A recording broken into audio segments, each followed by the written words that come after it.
চাঁদের বুড়ি চরকা কাটে, রোটে গেছে মাঠে ঘাটে, সোনার কাঠি রূপার কাঠি, মিথ্যা সবই কিন্তু খাঁটি। গাল গপ্প হাস্য রসে জীবন চলে স্বপ্ন বেশে, সেই জীবনের খোঁজ পাইতে সাধ যদি জাগে।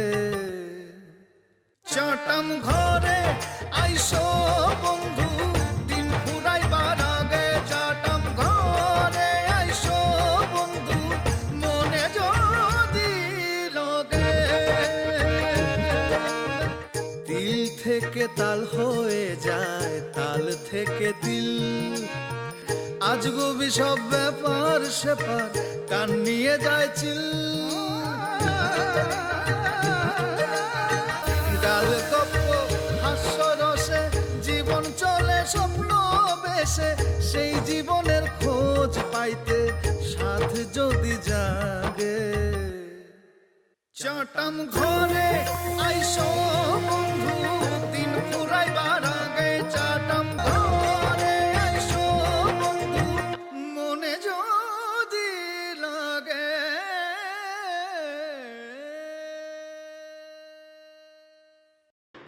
তুই কি জামা দিবি রে আমার বোনের? তুই কি জামা দিবি রে আমার বোন? বেটা গরমে ঘামে ঘামেতে ঘাম মোছার জন্য তো টিস্যু লাগে। এটা তুই 1 মাসের মধ্যে বেটা কামাইতে পারবি না বেটা। লাল লাল টিস্যু, লাল লাল জামা কিনে দিছিস তোর যে মনে দেখছিস তুই যে জামা পরছস, তুই যে পাঞ্জাবি পরছস, এগুলো আমরা টাকা তো দিই না রে ভাই। যাই না তোরে আমি কাছের উপরে কমাই তো দাঁড়া দাঁড়া, আমি আসছি। তুই কি করবি? কি করিস না? তুই গাছ থেকে না পড়ে যাবি। আমি করে এই যে দেখছো আমার হাতে একটা রিমোট, এই রিমোটে চাপ দেওয়ার সাথে সাথে সবকিছু ধ্বংস হয়ে যাবে। তোমার দোষ, সব তোমার দোষ। আচ্ছা ঠিক আছে, আমার দোষ। অসুবিধা কাছে তো 2 গালে 2 থাপ্পড় দিয়ে দিন, যাই প্রাইজ নিয়ে বয়স আছে এখন। আমার ভাই তো সারের দোকান, তাই না? তিনি নিশ্চয়ই কুমকুমের উঁচু করে ধরলে কি পরিমাণ ওজন কুমকুমের বলতে পারবে। হ্যাঁ, কোনো কথা। ওই যে বস্তা উঠে সারাদিন 1 মণ 2 মণ এটা উঠালে ওরা মারতে হবে। আচ্ছা ঠিক আছে, দাও আমার ফোন করে দিচ্ছি। তুই আর ফ্যাক্টর নিতে যাই যাবি, ও করতে পারবো না।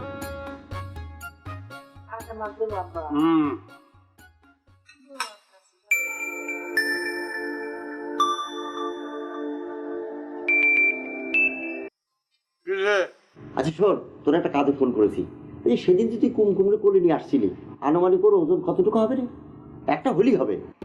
ওই বেটা ওই, আমি কি ডিজিটাল পাল্লা? ওই কাকু, ডিজিটাল পাল্লা আমি যে তোর বোনের কোলে নিছি, আর আমার কপালের মধ্যে তোর বোনের কত কিছু এটা বাইচে উঠছে। ওরে বাবারে, রাগ করতেছিস কিসের জন্য? আমি তো একটা ভালো উদ্দেশ্যে তোর কাছে জিজ্ঞেস করছি। শোন, কুমকুমের বিয়ে ফাইনাল করে ফেলেছি। 1 পাল্লায় স্বর্ণ দিবে আর 1 পাল্লায় কুমকুমকে মাইপে নিবে। এখন তো ধর আমাদের এলাকায় এত বড় পাল্লা না। ওই পাড়া অবশ্য খড়ি বাবার পাল্লা আছে, কিন্তু এখন তো মেলা রায় কেমনি যাই বুঝিস না? আচ্ছা তুই কি একটা ওজন বলতে পারবি? আনুমানিক একটা ধারণা হলেই চলবে। 3 মণ চা। আর কি করছিস, বেশি হয়ে যাবে না? আরে কাকু, তুমি কি গাদা নাকি? সকাল হইলে তোমার বইনেরে গরু মোটা তাজা করণের 2টা ইঞ্জেকশন দিয়ে দিও। 1 ঘন্টার মধ্যে 3 মণ কি বেশি হয়ে যেতে পারে। এই তুই কি বলছিস? যা, এই কাম করলে আমার বোনের শেপ চেঞ্জ হয়ে যাবে না? পরে আমার বোনের বিয়ে হবে, তুই বিয়ে করবে না। জীবনে তো কোনোদিন কারো উপকার করতে পারিসনি, খালি চাটাম মারি। শোন না, তুমি নাও। আবার কাকু বইনের ডিমান্ড বাড়ায়। 1 পাল্লায় বলে সোনা রাখবো, আর 1 পাল্লা আর বইন। বাদ দিতে খাতো।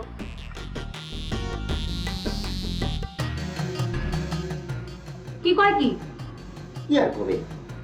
খারাপ সওয়াল, মানুষের ভালো দেখতে পারে না। আচ্ছা বাদ দাও, বসে বাদ দাও। আচ্ছা ধরো আমরা মোটামুটি 60 কেজি আনুমানিক ধরে আমাদের হিসাব করি, জানেন? তুমি কাজ করো, টাকা তো ক্যালকুলেটার আছে না?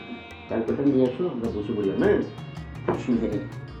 রাত যত লাগবে আজকে হিসাব শেষ করবো। হ্যাঁ, তোমার কতটুকু ওজন আছে, ওর কতটুকু, ব্যাপারই আলাদা। ক্যালকুলেটার করে নিয়ে আসো, দাও। আরে নরসর একটু বুঝতেছি না। মা, ও গানটা গাও তো। কোন গান? টিকটকে গাইলে না, বাইগুন রানছে রে। উল্টা পাল্টা কি কর? তাহলে কি গান? আগুন জ্বলে রে নিভানোর মা নাই কাজার বেলাই আছে মানুষ মিলের বেলাই নাই মনে আগুন জ্বলে রে। আমার যদি অনেক টাকা পয়সা থাকতো কি করতে গা? একটা রেডিও সেন্টার দিতাম। ওই রেডিও সেন্টার আর কেউ গান গাইতে পারতো না, সুযোগই পেতো না, খালি আমার মায় গাইতো।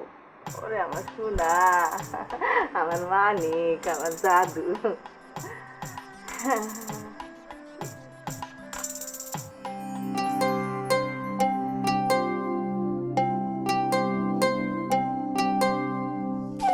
এই যে বিয়ান উত্তরি এখনো বিয়ান বিয়ান করতেছি।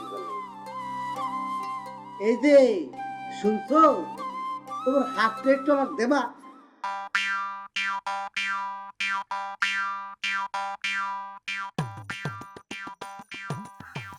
আপনি কাজ দেখতে দিবেন? ও বুঝেছি বুঝেছি, গাল টিপে আদর করে দিবা। দাও দাও দাও তাড়াতাড়ি দাও। হ্যাঁ, লজ্জা করে না? এই যে নিজের বাড়িতে যা, নিজের বাড়িতে যায় ড্রেসিং টেবিলের আয়নার সামনে দাঁড়াবি, দাঁড়ায় চেহারাটা ভালো করে দেখবি। আর যদি বাড়িতে আয়না না থাকে তাহলে যে সেলুন আছে না, সেলুনের আয়নায় গিয়ে নিজের চেহারাটা দেখবি, তারপর আসিস। কুমকুম শোনো, এখন আমাদের বিয়ে ঠিক হয়ে গেছে। তুমি যদি আমার গায়ের এক পাত্তা চামড়া সহ মাংসও তুলে নাও, আমি কিন্তু মাইন্ড করব না। দেন আগে বিয়েটা করে নেই, তারপর বুঝবা। না না, ভালোই বাসবো, ভয় পাও না। আর তোমাকে একটা কাইন্ড ইনফরমেশন দিচ্ছি, সেটা হচ্ছে আমাদের বাড়িতে ড্রেসিং টেবিল আছে। ওই পুরানো কাঠল গাছ কাইটে চমৎকার করে ড্রেসিং টেবিল বানিয়েছি, খাটও বানিয়েছি। এটা হচ্ছে তোমার বিয়ে করার একটা প্রস্তুতি। এই বেয়া, তো মায়ের খাওয়া লজ্জা হয় না না? কুমকুম, লজ্জাটা হচ্ছে নারীর ভূষণ। তাছাড়া রাজা বাদশাদের এই জিনিসটা একেবারেই থাকতে নেই।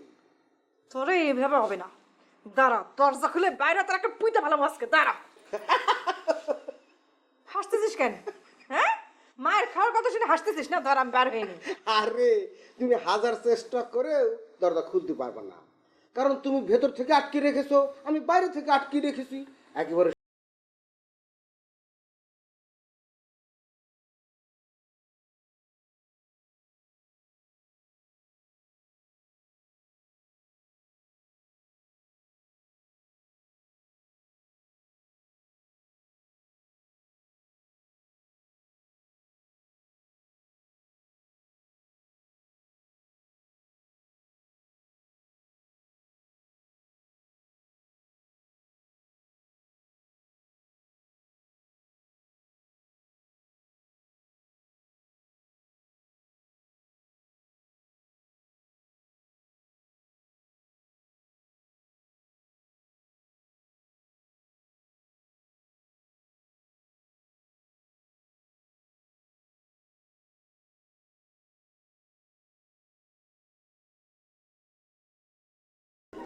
সাঁত্রিশ নদীতে হিসাব করে আমার তো মনে হয় তাহলে থাকতেছিল 37 মণ।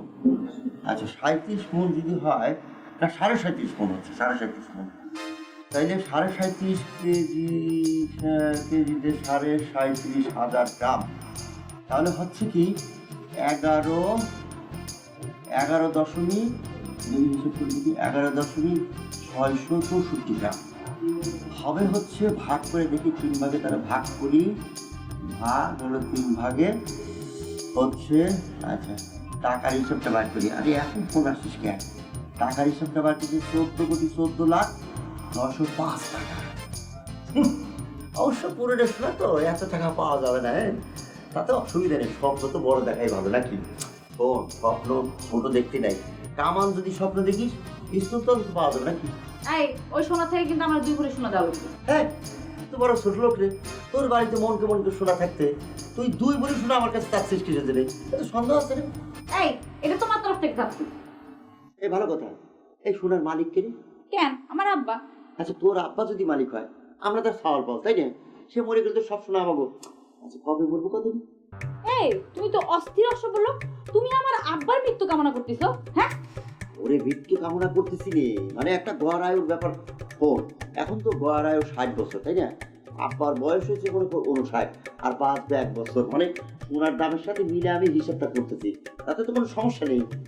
তা আমার আব্বার আগে তো আপনি মরে যেতে পারেন না? হায়াত মত তো সব আল্লাহর হাতে, কেউ হাতে নাই। না সেটা ঠিক আছে।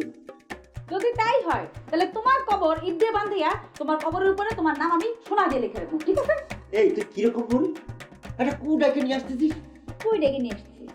না সোনার হিসেবে আপাতত করতেছি না। ভালো কথা বলছিলাম তো, বিশ্বাস হয় না। আরে তোর বাপ মরে গেলে তোর ভাই তোর সোনা দিবে, সেটা একলা নিয়ে যাবে, আর আমি জামাই মানুষ সেটা আদায় করে দিচ্ছি, আমার মানে তো তোর।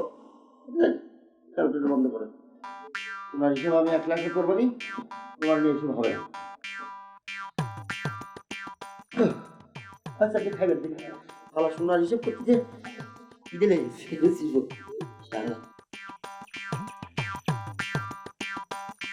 আমি অভিমানী, আমি অভিমানী, অভিমানী।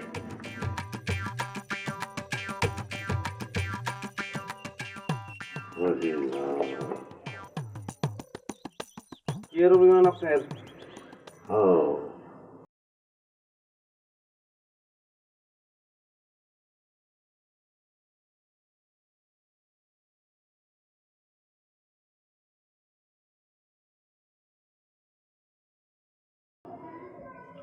আমার মা সুন্দর করে লিখতে পারতেন। সরেও সরেয়া রস্যই দীর্ঘই ক খ গ। শুধু তাই না, মায়ের ইংরেজি হাতে লেখাও অসাধারণ, দারুণ। 1943 মানে 1943 থেকে 1946 পর্যন্ত একটা ভয়ঙ্কর দুর্ভিক্ষ হয়েছিল। সেই দুর্ভিক্ষ সমস্ত উপমহাদেশ ছেয়ে গিয়েছিল, শত শত হাজার হাজার মানুষ মারা গিয়েছিল। কোনো রিলিফ ওয়ার্ক ছিল না, ফসল হয়নি। তারপর মায়ের স্কুলে যাওয়াটাও বন্ধ হয়ে গেল। কচু কেঁচু খেয়ে কোনো মতে আমরা বেঁচেছিলাম। তা আপনার মায়ের তো মরেও যেতে পারতো, আপনার কপাল ভালো। হ্যাঁ, মরে গেলে কোনো লাভ হতো না, আমাকে অন্য মায়ের গর্ভ থেকে জন্ম নিতে হতো। শরীয়ত বলে না, রূহ যখন একবার তৈরি হয়ে যায় তখন তাকে এই পৃথিবীতে আসতেই হবে। আপনার মায়ের হাতের লেখার বিবরণ দিতেছিলেন না, আপনি কি কন্ত? আমার হাতের লেখাও ছিল চমৎকার, কিন্তু আমারও লেখাপড়ার গণ্ডি বেশি দূর এগোয়নি। আরেকটা দুর্ভিক্ষ হয়েছিল পাকিস্তান আমলে। সেই দুর্ভিক্ষের সময় আমরা ছিলাম রংপুরে, মঙ্গা। হায় হায়, সে কি মঙ্গা! সেই মঙ্গার মধ্যে খাবার দাবার কিচ্ছু ছিল না। তখন আমার মা বলল, ঢাকায় চল বাছা। আমি ঢাকায় যাব, সে পয়সা তো নেই। তারপর যাই হোক, তারপর ঢাকায় এলাম, সুন্দর হাতের লেখার একটা চাকরি নিলাম। তখন 69 সালের সেই গণ অভ্যুত্থান শুরু হয়ে গেল। 70-এর নির্বাচন, পোস্টার লিখতাম, ব্যানার লিখতাম, এই করে সুন্দরভাবে আমার দিন কাটছিল। ভালো তো, রমরমা ব্যবসা ছিল। এখন চাটাম ঘরাই হয়ে থাকেন, বড় বড় আওয়াজ দেন। লাল আর আওয়াজ দেবে না, লাল আর কোনোদিন আওয়াজ দেবে না। শোনো, বিশ্ববিদ্যালয়ে সার্টিফিকেট লেখার চাকরি নিলাম। কত বড় বড় লোকের যে সার্টিফিকেট লিখছি তার শেষ নাই। কিন্তু এর মধ্যে কি হলো, সার্টিফিকেট লেখার কাজ শেষ হয়ে গেল। এখন যন্ত্রে, প্রযুক্তিতে সার্টিফিকেট লেখে। হ্যাঁ, শিল্পকে ধ্বংস করার জন্য প্রযুক্তি দাঁড়িয়ে গেল। ভয়ঙ্কর সে বিষয়, লালের আর কোথাও প্রয়োজন নেই, কোনো জায়গায় প্রয়োজন নেই। তোমরা প্রযুক্তি দিয়ে ধ্বংস করতে চাও সমস্ত শিল্পযাত্রাকে। আমি শিল্পী, আমি অভিমানী, আমি অভিমানী, আমি শিল্পী, আমি অভিমানী, আমি অভিমানী, অভিমানী। শিল্পীরা তো চাটামি করে না, আপনি চাটামি শিখলেন কোন জায়গা থেকে? এই তোমাদের কাছ থেকে, তোমাদের কাছ থেকে শিখেছি, তোমাদের প্রজন্ম থেকে শিখেছি। আরো ভালো করে শিখবো, যাতে আরো ভালো করে এই কাজটা করতে পারি। না আমরা দুঃখিত লজ্জিত যে এরকম একটা ঘটনা ঘটছে। হ্যাঁ, আপনি হস্তাক্ষর সুন্দর ছিল, আপনি সার্টিফিকেট লিখতেন, এখন সেটা কম্পিউটারে লেখে। হ্যাঁ, এটা আসলে তারাও পারে, কেমনে পারে? হ্যাঁ, সেটা তো অনৈতিক। আর একজনের লেখা নকল করে তোরা কম্পিউটারের ভিতরে ঢুকে আসি, এটা চালাবি। হ্যাঁ, তোরা মৌলিক একটা কিছু কর, কিন্তু আপনাদেরও দোষ আছে। কিন্তু এই যে আপনার হস্তাক্ষর, এটা আপনি ট্রেডমার্ক করে রাখবেন না, রাখলে তো আর তারা এই কাজটা করতে পারতো না। তারা কিন্তু পয়সা নাই, আপনার হাতের লেখা নকল করে কম্পিউটারে ঢুকেয়া ট্রেডমার্ক করে ফেলাইছে। এটার বলে সফটওয়্যার। সফটওয়্যার হয়তো আপনারা জানেন কিনা আমি জানি না। না, বয়স হয়েছে তো অত কিছু জানি না, তোমাদের কাছ থেকে শিখে নেবো। হ্যাঁ, আমরা শিক্ষা লাভ হবে কি? হস্তাক্ষর তো ঢুকে গেছে কম্পিউটারে। অভিমান তাহলে অভিমান। আচ্ছা জলি, তুমি তো কালকে গেছিলে না নাকি যাও নাই? তারপর ঘরে কালকে যে ঘটনাটা ঘটলো, আমার কি মনে হচ্ছে জানো? আচ্ছা, আমার কি মনে হচ্ছে রাজীব? স্যার, মনে হচ্ছে আপনি খুব অবাক হয়ে গেছেন। তোর যদি আমি এখন তবর্গ শব্দ দিয়ে গালি দিতে পারতাম গ্রাম্য ভাষায়, তাহলে আমি শান্তিতে নোবেল পুরস্কার পেতাম। স্যার, আপনি এটা কি বলতেছেন স্যার? আমি সন্দেহ করতেছি ওই লোক খুব সাংঘাতিক পর্যায়ে খারাপ মানুষ। সাংঘাতিক পর্যায়ের মানুষ। আমার চোখ কিন্তু সাংবাদিকের চোখ, আমার চোখ কিন্তু নাজিব তোমার মতো না। স্যার, আমি সেই দাবিও করি না স্যার। দলের দৃষ্টিভঙ্গিও কিন্তু প্রখর থেকে প্রখরতর। আগামী মিটিংয়ে এই ব্যাপারটা নিয়ে একটা আইডিয়া দাও। হ্যাঁ জি স্যার, তাহলে কি মিটিংটা এখনই হয়ে যেতে পারে স্যার? হতে পারে। যাও যাও যাও, রিপোর্টার্স মিটিংয়ে তোমার থাকার কোনো অধিকার নেই। যাও যাও যাও। না স্যার, থাক না স্যার, এখন তো কেউ নেই। আর থাকুক, আপনার হেল্প করলো, থাকুক স্যার, কোনো সমস্যা তো হবে না। শোনো, সংবাদ হচ্ছে একটা পরিকল্পনা, এখানে অযোগ্য অদক্ষ লোক রাখার দরকার নাই। স্যার, ঠিক আছে, ঠিক আছে, আমি তাহলে একটু দূরত্ব বজায় রেখে বসি স্যার। ঠিক আছে, যাও, তুমি গিয়ে দাও, আমার দৃষ্টির আড়ালে গিয়ে দাও। যাও।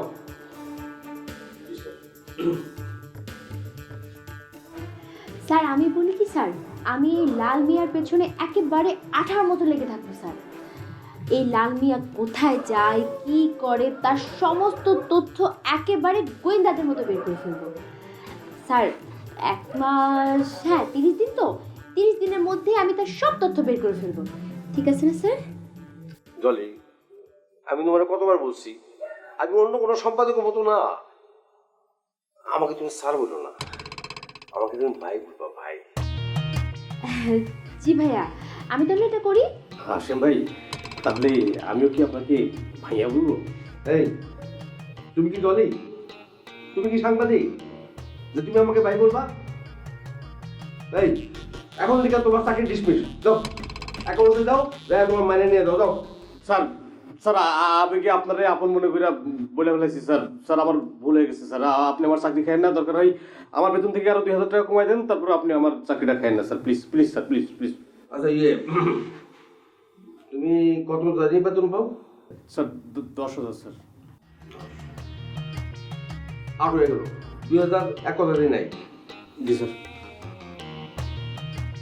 একটা জিনিস খেয়াল করেছো মোহন, তোমার এবং আমার নামটা যদি এক জায়গায় করা যায় তাহলে একজন বীরের নাম হয়। লালমোহন, এটা মিষ্টির নাম। না না, তুমি হচ্ছ ইয়াং, তাজা, সবুজ, গ্রিন।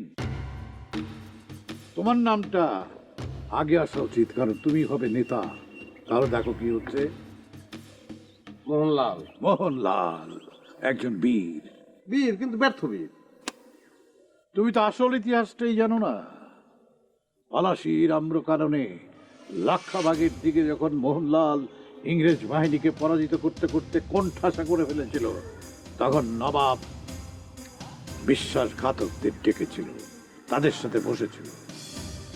সেই রাতে মোহনলাল সেখানে বাধা দিয়েছিল, কিন্তু নবাব তা শোনেনি।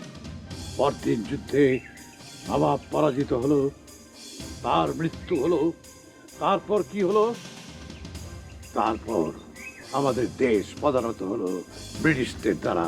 আমরা আমাদের মায়ের পরাজয় দেখলাম এবং আমরা হয়ে গেলাম ব্রিটিশের দাস। 250 বছর আগের পুরান কথা। ঠিক আছে, এখন তো আর সেই দিন নাই। কে বললো নাই? 75-এর 15 আগস্ট দেখো, সেই রকম মির্জাফরদের হাতে কি নৃশংসভাবে পরাজিত হলো আমাদের নেতা। তারপর আমরা কেঁদেছি, দুঃখ পেয়েছি, কিন্তু এতদিন পরেও কি তার পুনরাবৃত্তি হওয়া উচিত ছিল? প্রসাদ কথা সত্যি বলছেন, কিন্তু আসলে বিশ্বাসঘাতকের চেহারা তো চেনা যায় না। এরা তো একটা ভালো মানুষের খোলসের মধ্যে থাকে। কে বললো চেনা যায় না? আমরা কি মির্জাফরের চরিত্র দেখিনি? তার চলন বলন দেখিনি? তাহলে এতদিন পরেও কেন আমরা এত ভুল করলাম বলো? প্রসাদ, যখন আসল কথাটা কন, আপনি কি মোহনলাল না মির্জাফর? বোঝা যাইতেছে না। আমি একা কেউ নই। যদি তোমার নামের সাথে আমার নাম যুক্ত হয়, তাহলে হয়ে যাব আমি বীর সেনাপতি মোহনলাল। পলাশির আম্রকাননে, লাক্ষাবাগে মোহনলালের পরাজিত হওয়ার কোনো পরিস্থিতি নেই। পরাজিত আমরা হব না। এসো, আমার হাতে হাত রাখো। হাতে হাত রাখলাম, কিন্তু কাজটা কি? কাজটা হচ্ছে, তোমাকে বুঝিয়ে বলছি, আমি মানুষের ভাগ্য লিপি লিখতাম। দুর্ভাগা হয়েও এই কাজটা করেছি আমি সারা জীবন।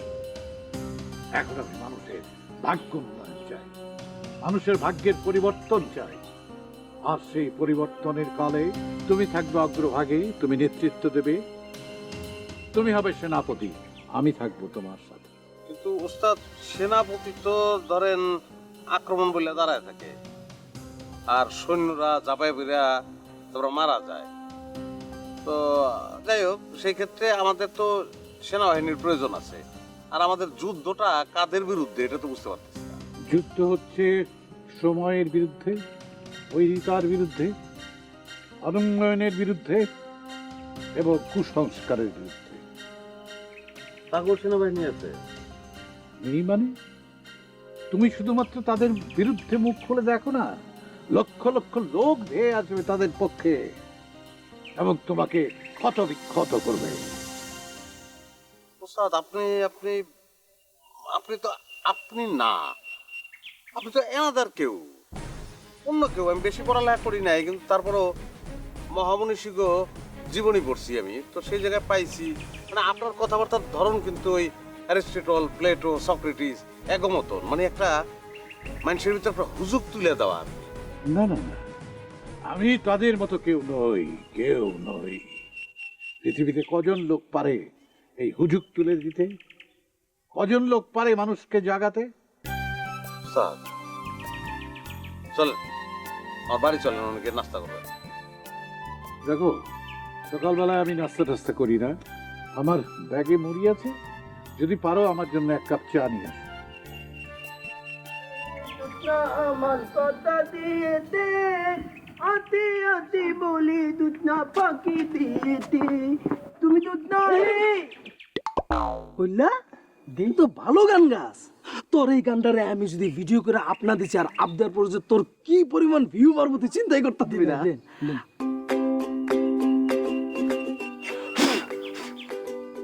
ভাই মাথায় হাত দিলেন, তা একটা ভালো কাজ করলাম। এতিমের মাথায় হাত রাখুন একটা ভালো কাম। এই ভালো কামটা আমি করলাম কারণ আমি যে একটা উদ্দেশ্য নিয়ে পারেছি, একটা ভালো কাম করা উচিত। আপনি আমার এতিম তুললেন, তা দিলাম সবাই আমার ভালো হতে, আর দাঁত দিলাম সবাই ভালো হতে, খেতন দিন এতিমতি পালে না। আমি এতিম না, কিন্তু তুই আমি পছন্দ করি, পাগল বুঝছ না কে? আচ্ছা হল, আমি তো আর আমি নেই, এটা তুই জানোস। তাহলে আপনি তিতা ভাই, আপনার তি হইতে আমি তার সাথে তথা তত্তি জকি ভাই, আপনি তো নে। আমি জকি কিন্তু আমি তো জকি নাই, আমি জকিতা পাইপার। জকিতা পাইপার মানে বুঝছস তো, মানে ইন্টার ডিস্ট্রিক্ট আমার চিন্তা ফেলেছে, সারা দেশ আমার অপেক্ষায়। আমার যোগ্য কিন্তু কেউ নাই আর। আমি একটা চ্যানেলের মালিক, ঠিক না? আচ্ছা, দেশে যে কটা চ্যানেল আছে, এই চ্যানেলগুলো কিন্তু দেশেই দেয়। আর আমি কিন্তু ইউটিউবের ভিতরে আন্দাই গেছি। ইউটিউবের ভিতরে আন্দাই গেছি মানে বুঝছস তো, তুই কিন্তু আমার আফ্রিকার থেকে, তুই কিন্তু আমার এশিয়ার থেকে, ইউরোপ থেকে, যে কোনো দেশ থেকে তুই আমার দেখতে পারবি। এই যে তোর গানটা ভিতরে ভিডিও করে আপদেবো না, এটাও কিন্তু যে কেউ দেখবো। এখন না একটু পরে। আচ্ছা হল, কোনো একটা পরামর্শ করি। পরামর্শ হচ্ছে কি তা, মানে আমি যে একটা চ্যানেলের মালিক, মানে আমি যে কিছু একটা, আমি যে একটা হ্যাডম, আমি যে জকিতা পাইপার, আমার একটা অ্যাসিস্ট্যান্ট থাকা দরকার না? তি ভাই, আর আমার কাছে মেলা পরামর্শ আছে। আপনি তালি পালে আমি দিয়ে দিতে পারি, তি পরামর্শ টান দিয়ে দিতে। তুই এখন পরামর্শটা দিস না, অনুরোধ। হ্যাঁ, মানে তোর পরামর্শটা আমার লাগতো না। মানে যেটা কইতেছি কি, তোর যে সাংবাদিক নিয়োগ দিলে কেমন হয়? মনে কর আমার একটা সাংবাদিক, তাহলে সাংবাদিক বিভিন্ন খবরাখবর শুট টুট কইরা আর নেশার আমার দিলাম, এই চ্যানেলে ডাব দিলাম, আবার টকশো একটা আয়োজন করে দিলাম। হ্যাঁ,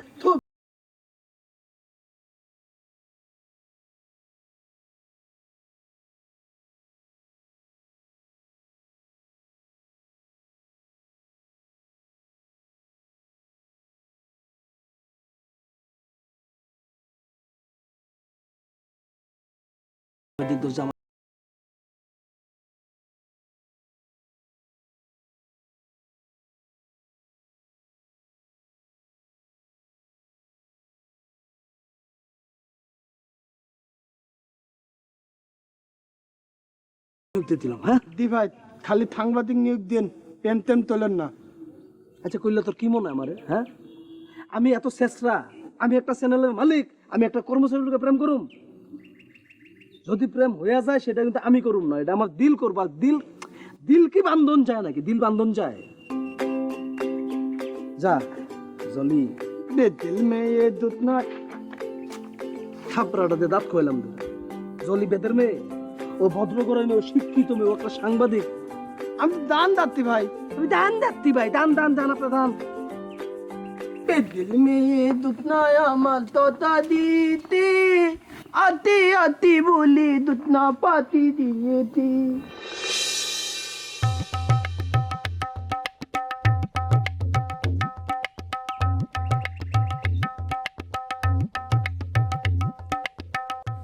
এই মুকিত, এই কিরা এই শোন, কিরে এত কি হইছে? কি রে? হ্যাঁ, তুই কি আমার দেখিস না? চোখে ছানি পড়ছে নাকি? আর এবারে দেখার টাইম আছে নাকি রে? আমার হাতে তো টাইম নাই। আমি মাটিতে আছি না উপরে আছি আমি ঠিক বুঝতে পারতেছি না। আমি তো শূন্য ভাবতেছি রে। তা তুই এখানে কি করিস সকালবেলা? ওই মর্নিং ওয়াক করি আর কি। তুই আমার সাথে চল রমনা পার্কে, আমি তোকে মর্নিং ওয়াক শেখাবো। ধরে বেটা রমনা পার্ক, থাকিস তো ঢাকা শহরে খুপড়ির মধ্যে। হ্যাঁ, আমার রমনা পার্ক শিখাবি? দরকার নাই। শোন, আমাদের এই গ্রামে যেই দিকে তাকাবি সেই দিকে রমনা পার্ক। ওই দেখ, এই দেখ কত সুন্দর দেখছিস? তা তো বুঝলাম, কিন্তু তুই যে বললি পায়ের নিচে মাটি নাই, উপরে আসমানে ভাসতেছিস না, কি বললি? কেন, কিসের জন্য বলতো? আচ্ছা দোস্ত, তোর কাছে কোনো শোনার ব্যাপারই আছে নাকি? না, এই যে আবার তুই চিন্তা করিস না যে এক পথ বা এটা না, মানে মন কেমন শোনা গেছে এরকম ব্যাপারই আছে। দোস্ত, হ্যাঁ, তুই কি গুপ্তধন পাইছিস? আর কিসের গুপ্তধন?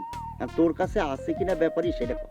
দোস্ত, তুই হয়তো জানোস না, আমি কিন্তু সোনা বেচা কেনা করি। মানুষ বুঝা ফেলে দেখা আমি পত্রিকা অফিস করছি। অবশ্য তুই এইসব বুঝবি না, অনেক বেজাল আছে, ঝামেলা। তুই সোনা বেচা কেনা করিস? আমার তো ধারণা তুই যতই সোনা বেচা কেনা করিস, 1-5 বেশি তো বেচা কেনা করতে পারিস না। আর তুই এটা কি বলিস? আমি তো সেদিনে 3 মণ সোনা বেচছি, খাঁটি দুবাইয়ের গোল্ড। কাশ কি? হ্যাঁ। তুই কি সোনা চোরাচালানকারী ব্যবসার সাথে জড়িত নাকি? ওরে, ব্যবসা তো ব্যবসায়ী, এখানে চোরাচালানের কি আছে? শোন, তুই যদি এতগুলি সোনা একা বেচতে যাস তাহলে কিন্তু তুই চোরাকারবারি হয়ে যাবি। চোরাকারবারি হয়ে গেলে কি হবে জানিস? তোর নামে মামলা হবে, মামলা হলে জেল খাটতে হবে। শোন, তুই যদি ওখানে মরে যাস তাহলে তোরা ওইখানেই কবর দেবে, আর জেল গেটে যখন তোর বউ যাবে তখন তোরে কবর থেকে উঠে তোর কঙ্কালটারে তোর বউর কাছে পলিথিন দিয়ে মুড়ায়া স্মৃতি হিসেবে গিফট দেবে, বুঝছো? আর তোর বউ সেটারে স্মৃতি হিসেবে রেখে দেবে। এই তুই কি বলতেছিস? এরকম তো জীবনে প্রথম শুনলাম। ওরে হয়, এরকম হয়। আরে এটা তো রেয়ার কেস, সেজন্য তুই শুনিস নাই। বলিস কি? শোন, আমার সাথে এক আপার পরিচয় হয়েছিল, তার জীবনেও কিন্তু এরকম কেস ঘটছিল। তখন মহিলার স্বামী তো কঙ্কাল হয়ে গেছে, এখন মহিলা একা মানুষ, একা একা ভাল লাগে না, সে চিন্তা করলো বিয়ে করবে, বিয়ে করে ফেললো। এখন কঙ্কালের সামনে সে যে তার নতুন স্বামীর সঙ্গে সোহাগ করে, আদর করে, এটা তো কঙ্কালের আর ভালো লাগে নাই। একদিন মহিলা ঘুম থেকে উঠে দেখে কঙ্কাল খাটের উপর ঝুলতেছে। হ্যাঁ, ওরে, কঙ্কাল মনের দুঃখে গলায় দড়ি দিছে। দোস্ত, এতক্ষণ তোর কথা শুনে আমার ভালোই লাগতেছিল, কিন্তু তুই যে এত বড় চাটাম বাদ, তুই এখানে খাড়া খাড়া চাটাম মারতিস কেন? চল চাটাম করে যাই। না না না, ওইখানে তোরা প্রচুর মিথ্যা কথা বলিস। এইসব মিথ্যা কথা শুনলে আমার আর সহ্য হয় না। আর পেটের ভিতরে কেমন গুড়গুড় গুড়গুড় শব্দ হতে থাকে। তোর এমনই কি পেটের মধ্যে গুড়গুড় শব্দ? এই, এখন পেটের মধ্যে গুড়গুড় শব্দ হচ্ছে। আমি কি মিথ্যা কথা বলতেছি? আমি এক বিন্দুও মিথ্যা কথা বলতেছি না। তুই এমনই তো মিথ্যা কথা বলি।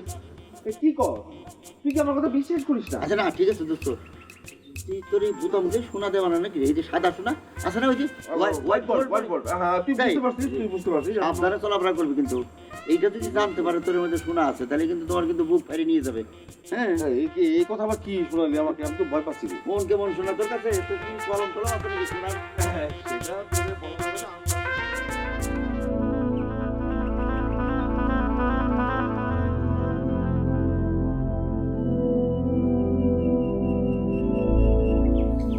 কি খবর বিয়াই? কি পরি কি এখনো গা হাত পা টেপে নাকি শুধু আলসেমি করে? তা তো মাঝে মধ্যে ট্রেপেই। দেখেন বিয়েন, আমার মনটা বেশি ভালো না, তাই রং ঢঙ্গের কথা বলতে আমার ভালো লাগতেছে না। তার চেয়ে বরং আসেন আমরা একটু সিরিয়াস বিষয় নিয়ে কথা বলি। হ্যাঁ চলেন, আসুন সিরিয়াস বিষয় নিয়ে আলোচনা করি, চলেন। শোনেন বিয়েন, ওই হয়েছে কি, ধরেন একটা ছেলে কি আমি অনেক দিন ধরে একটা মেয়েকে প্রচন্ড ভালোবাসি। আমি আমার আত্মার আকুতি, আমার মনের চাওয়া, আমি সবকিছু ওই মেয়েটাকে বলেছি, কিন্তু মেয়েটা এতই কঠিন, সে আমাকে পাত্তা দিচ্ছে না। এখন এই বিষয়টা নিয়ে আপনি কিভাবে রিপোর্টটা করবেন? আমি তো বলবো যে আপনি মেয়েটারে ইপ্রিজিং করতেছেন। এইটা নিয়ে আমি একেবারে কড়া করে একটা রিপোর্ট করে দিব, যাতে আপনার জেল আর জরিমানা হয়। কি করছেন বিয়ান? আপনি বিয়ান হয়ে এই ধরনের একটা নিষ্ঠুর কাজ করতে পারবেন? হ্যাঁ পারবো। দেখেন, সাংবাদিকের কাছে তার মূল জিনিসই হচ্ছে তথ্য। আর এখানে কে ভাই, কে বাপ, কে বোন, কে বেয়াই, এত কিছু দেখার টাইম নাই। আর আমি না করলে তো দেশে আরো পত্রিকা আছে, তারা করবে। তবে অবশ্য একটা উপায় আছে। কি উপায়টা কি? উপায়টা হলো, ধরেন আপনি যদি বিরহে পড়ে আত্মহত্যা করেন, তাহলে আমি আপনার নিয়ে একটা হিউম্যান স্টোরি বানাতে পারি। শিরোনামে নাম হবে মন না পেয়ে চলে গেল বাদশা ফকিরের মতো। হ্যাঁ, আপনি মরে দেখেন না, পত্রিকায় আপনার নাম আসার দায়িত্ব আমার। না বিয়েন, ধরেন মরা তো কোনো ব্যাপার না, পাইসে থাকার চেয়ে মরে যাওয়া সহজ। আমি এখনই মরে যেতে পারি, কিন্তু মরে গেলে হবে কি, আপনি যে কষ্ট করে রিপোর্টটা করবেন এটা কিন্তু আমি দেখতে পারবো না। তাই করছিলাম কি, দরকার নেই, মরার দরকার নেই, আপনি ওইটাই আগেরটাই করেন, ওই ইফটিজার হিসাবে।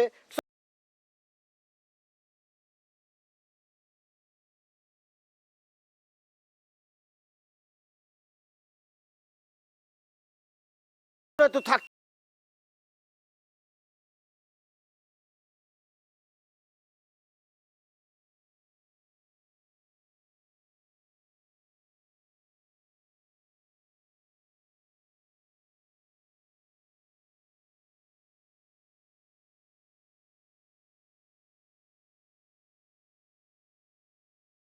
আমার আসল রিপোর্ট তো জিনের বাদশা, এটা তো খালি খালি। কি বিয়েন, জিন নিয়ে কোনো কিছু ভাবতেছেন নাকি? আরে না না, কোনো কিছু ভাবতেছি না, অসুবিধা নাই, আপনি করেন। হ্যাঁ, নাড়ু খায়েন, জিন ডাকেন, আপনার সাথে পরে দেখাবে, আমাকে জানাবেন কিন্তু। হ্যাঁ, আসি আমি। তা তো যাবেনই, শোনেন একটু দোয়া করবেন। একটা আত্মা কত কষ্ট নেবে বলেন, মানে কম যেন আমাকে কম ব্যথা দেয়, এই জাতীয় একটা দোয়া করে দিয়ে। আচ্ছা ঠিক আছে, আমি দোয়া করবো, আর আপনি আমাকে কিন্তু জানাবেন। হ্যাঁ, আসি।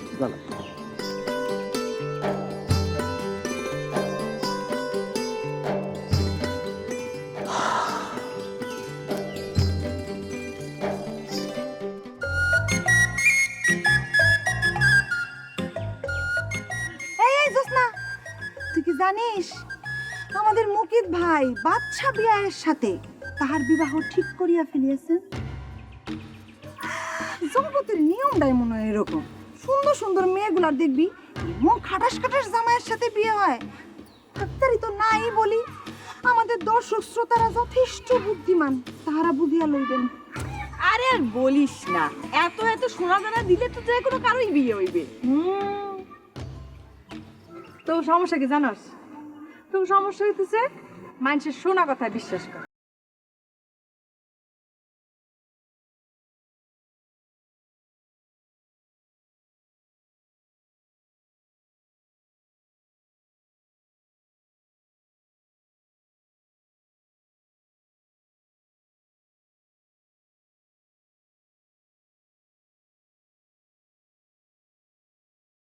অবশ্য ঠিক, কিন্তু লোভী না হইলে কি আর মনে কর তুই তো নাবালিকা না, নাবালিকা যদি হইতি তাহলে টিএন অফিসারের কাছে যা কইতে পারতিস যে আমার বিয়ার বয়স হয় না, ভাই জোর করে বিয়ে দিতেছে। এখন ভাইয়ের বিরুদ্ধে যা তো তুই কথা কইতেও পারবি না। তোর কিন্তু ওই তোর ভাই যে বিয়েটা ঠিক করছে না, ওটা কইরা ফেলানো ছাড়া আর কোনো উপায় আমি দেখতেছি না।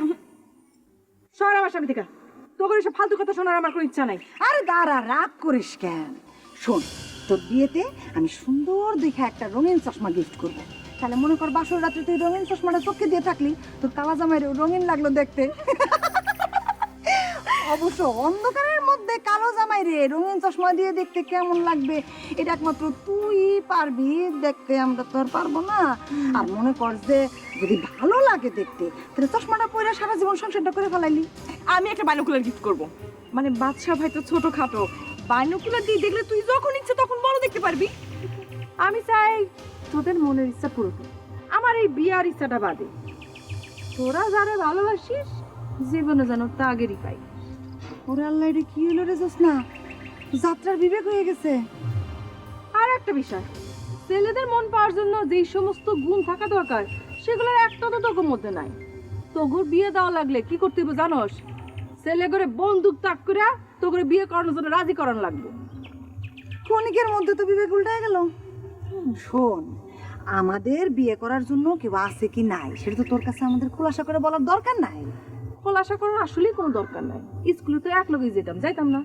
স্কুলের যত ছেলেরা ছিল তারা কি করতো? সবসময় আমার দিকে চায় থাকতো। হ্যাঁ, তোর দিকে তো জীবনেও তাকায় দেখে নাই। এগুলা এনজয় করতে হয়। সারা জীবন তো আমার খালি হিংসাই করে গেলি। ও আর একটা কথা, আমার যে এখন বিয়ে করতে চাইছে তাও কি ফোন দিতে চাইছে নিজের থেকে, আমার ওজনের সমান স্বর্ণ দিয়া। সারা জীবনে একটা বিয়ের প্রস্তাব তো করে আসতে দেখলাম না। কত বড় কথা বলে গেল দেখলি? আচ্ছা, সব কথা ধরস কেন? বুঝোস না কিসের জন্য? ওর তো মনে অনেক কষ্ট। তার অবস্থা কয়লার অবস্থা, বিয়ে করা লাগতেছে না। ধর চল।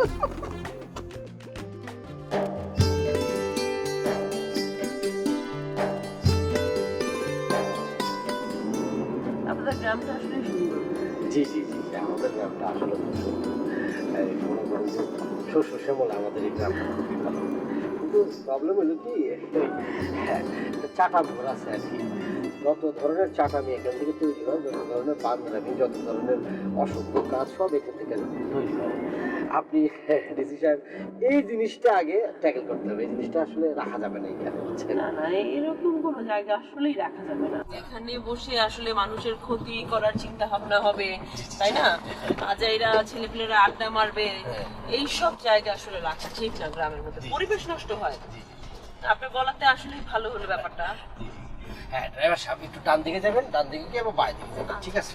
বাঁ দিকে সোজা যাবেন, ঠিক আছে? চিনাই দিতেছি আর কি।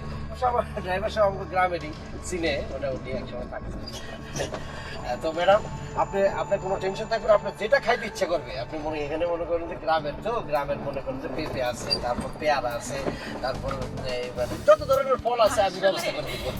আমি তো মনে করি সবকিছু ফ্রেশ, ফরমালিন ছাড়া। এইটা একটা বিষয়। আর আমি তো চৌধুরী বংশের ছেলে, আপনি ভালো করে জানেন। আমার নাম নবাব, এটা আপনি ভালো শুনছেন মনে হয়।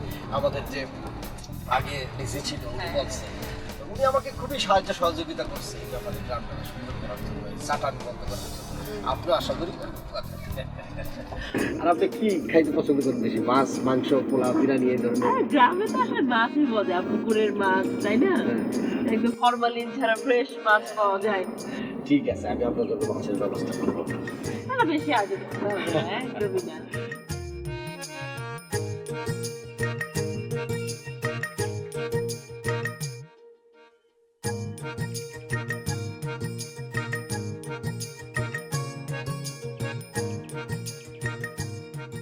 কাকু, কই যাও? কিরে মোহন, এই পুকুর ঘাটে বসে কি করস? মাছ ধরি। মাছ ধরিস? তোর বসছি কো, ছিপ কো? আরে কাকু, মাছ যখন ধরা হয় তখন থেকেই কি ধরা? ধরা শুরু হয় আরো আগের থেকে। প্ল্যান থেকে হইলো মাছ ধরা। এখন প্ল্যান করতেছি, মাছ দেখতাছি, বাঁচতাছি, কোনটা ধরবো কোনটা ধরবো না। পাইছো? কি? তোমার বোনের লেগে ইনজেকশন। দেখ মোহন, আমার কিন্তু অত লোভ নাই, বুঝছ? আমার যা আছে ওইটুকু নিয়ে থাকতে চাই। যেটুকু আছে এইটুকু আমার কাছে সোনায় সোহাগা। তাতে আমি খাত বাদ দিয়ে যেটা হিসাব করলাম 37,500 ভরি, বুঝছ? কিন্তু ইঞ্জেকশনটা যদি দিতা কাকু তাইলে মনে করো যে 3 গুণ পাইতা, অনেক মোটা হইতো তো। যা বেটা যা। শোন, ইঞ্জেকশন দিয়ে গরু মোটা তাজা করে হাটে নিলে তার 3 মাস পরে মারা যায়। আমার বোনটা যদি মরে যায়? মরে গেলে গেল, তুমি তো শোনা পাইলা, তাই না? যা বেটা যা, খারাপ লাগবে না? না কাকু, বুদ্ধি দিছিলাম কিন্তু বুদ্ধি তো তুমি লইবা না, তুমি রিস্কের ভিতরে নাই। তাইলে কি করার?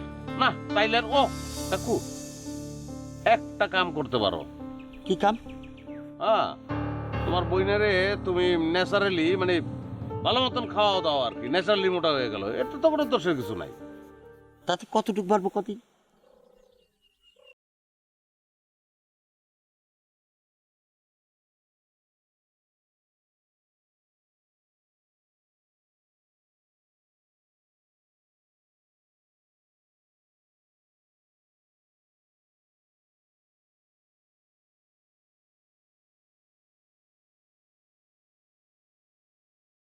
স্যাক্রিফাইস ভালো।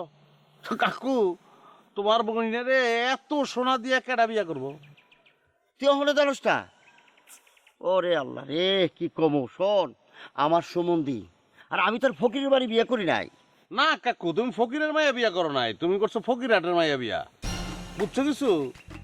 ফকিরহাট মানে যে এলাকার মানুষ 8বার দিন খালি ভিক্ষা করে, কিন্তু তোমার শ্বশুর ভিক্ষুক হইয়া কাকু আমি বুঝলাম না এত স্বর্ণের মালিক কেমনে হইল?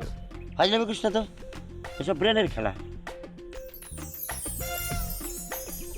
আচ্ছা মোহন, এই গ্রামে তুই তো সবচেয়ে আপন লোক আমার, তাই না? এখন মনে কর আমার সম্বন্ধে যদি আমার ছোট বোনকে বিয়ে না করে, তাহলে তো আমি শোনা পাইতেছি না, তাহলে আমার লস হয়ে গেল না?